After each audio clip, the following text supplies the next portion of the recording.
Hello friends, fridge அழுக்கு இல்லாமல் எப்படி க்ளீன் பண்ணலாம், பேட் ஸ்மெல் எல்லாம் வராமல் எப்படி தடுக்கலாம் அப்படின்ட்டு தான் இந்த வீடியோவில் ஷேர் பண்ணியிருக்கேன். அதுக்கு இந்த வீடியோவை ஸ்கிப் பண்ணாமல் பாருங்கள். நான் சொல்கிற இந்த டிப்ஸ் இருந்தாவே போதும், நம்ம ஃப்ரிட்ஜை வந்து எப்பயுமே க்ளீனாகவே வச்சுக்கலாம்.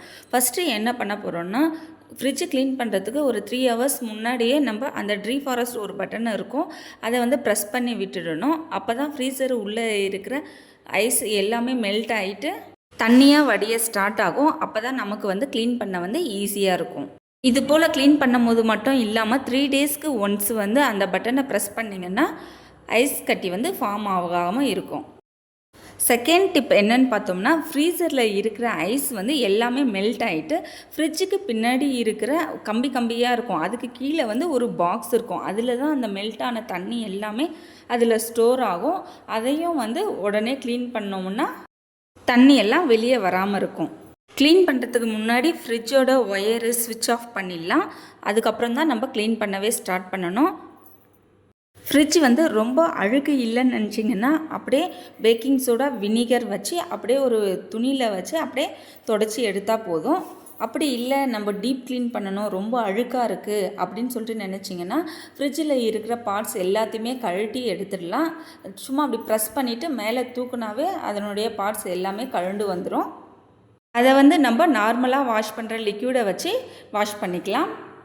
தேர்ட் டிப் என்ன பார்த்தோம்னா, டோரில் வந்து இது போல் பிளாக்காக அழுக்காகவே இருக்கும். அதுக்கு வந்து டூத்பேஸ்ட், எந்த டூத்பேஸ்ட் இருந்தாலும் பரவாயில்ல, அதை வந்து ப்ரஷ்ஷில் போட்டு இது போல் நல்லா தேய்ச்சி விட்டுட்டு நார்மல் காட்டன் கிளாத் வச்சு தொடச்சி எடுத்தோம்னா அந்த டோரில் இருக்கிற அழுக்கு எல்லாமே போயிட்டு நல்லா க்ளீன் ஆகிடும், நல்லா ஒயிட் கலரில் வந்து திரும்பிடும்.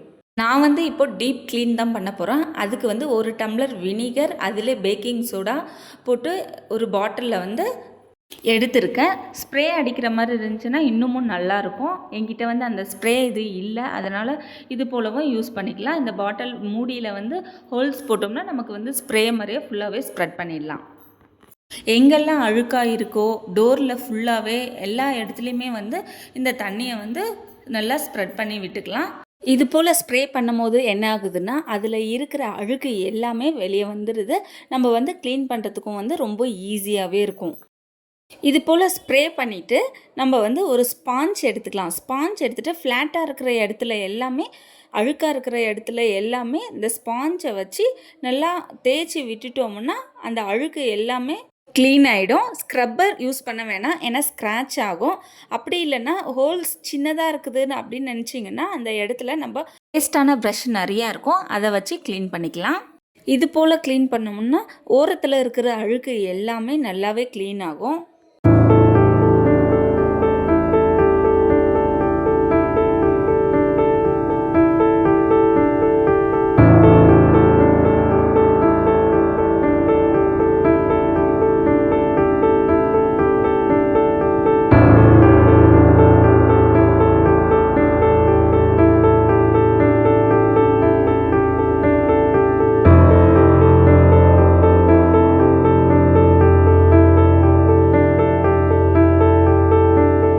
அதுபோல் ப்ரஷ்ஷில் தேய்ச்சி எடுத்து அதுக்கப்புறம் காட்டன் கிளாத்தை வச்சு ஃபுல்லாகவே நம்ம தொடச்சி எடுத்தோம்னா நல்லா பளிச்சின்னு ஆகிடும் ஃப்ரிட்ஜு. அதுக்கப்புறம் ஃப்ரிட்ஜில் இருக்கிற பார்ட்ஸ் எல்லாமே எடுத்து வச்சுருக்கோம். அதை வந்து நம்ம சாதாரண லிக்யூடை வச்சு தான், நம்ம நார்மலாக யூஸ் பண்ணுற லிக்யூட் வச்சு தான் க்ளீன் பண்ண போகிறோம்.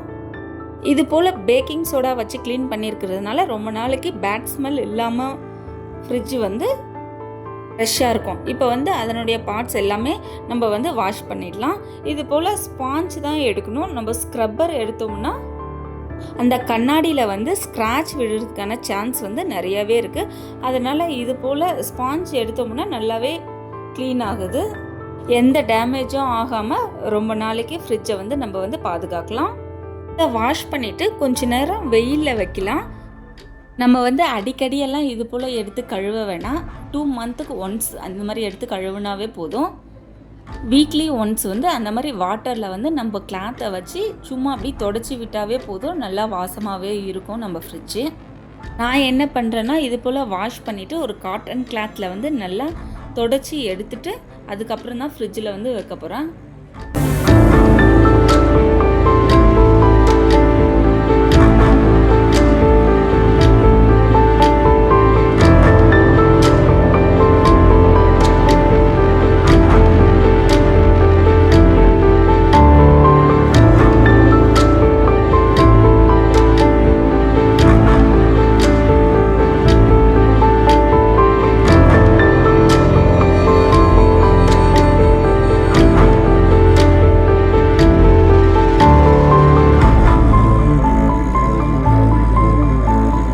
ஃபுல்லாகவே க்ளீன் பண்ணிவிட்டு தொடச்சிட்டு அதாவது அந்தந்த பிளேஸில் வந்து ஃபிட் பண்ணியாச்சு.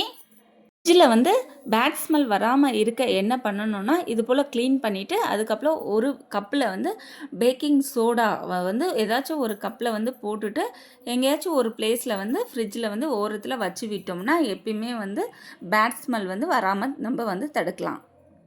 ஃப்ரிட்ஜில் மோஸ்ட்லி கவர் யூஸ் பண்ணுறத குறைச்சிட்டு ஸ்டோரேஜ் கண்டெய்னராக வந்து நிறைய சேல்ஸ் பண்ணுறாங்க, அது போலவும் யூஸ் பண்ணலாம். அப்படி இல்லைன்னா வெஜிடபிள் ஸ்டோர் பண்ணுறதுக்கு வந்து நம்ம வந்து அடிக்கடி கவர் யூஸ் பண்ணுவோம், அது போல் யூஸ் பண்ணாமல் இது போல் காட்டன் கிளாத்தை வந்து காட்டன் ஷால் எவ்வளவோ இருக்குது, அது போல் யூஸ் பண்ணோம்னா கவர் வந்து நிறைய யூஸ் பண்ண மாட்டோம், காயும் ரொம்ப நாளைக்கு ஃப்ரெஷ்ஷாகவே இருக்கும். தேங்க்ஸ் ஃபார் வாட்சிங்.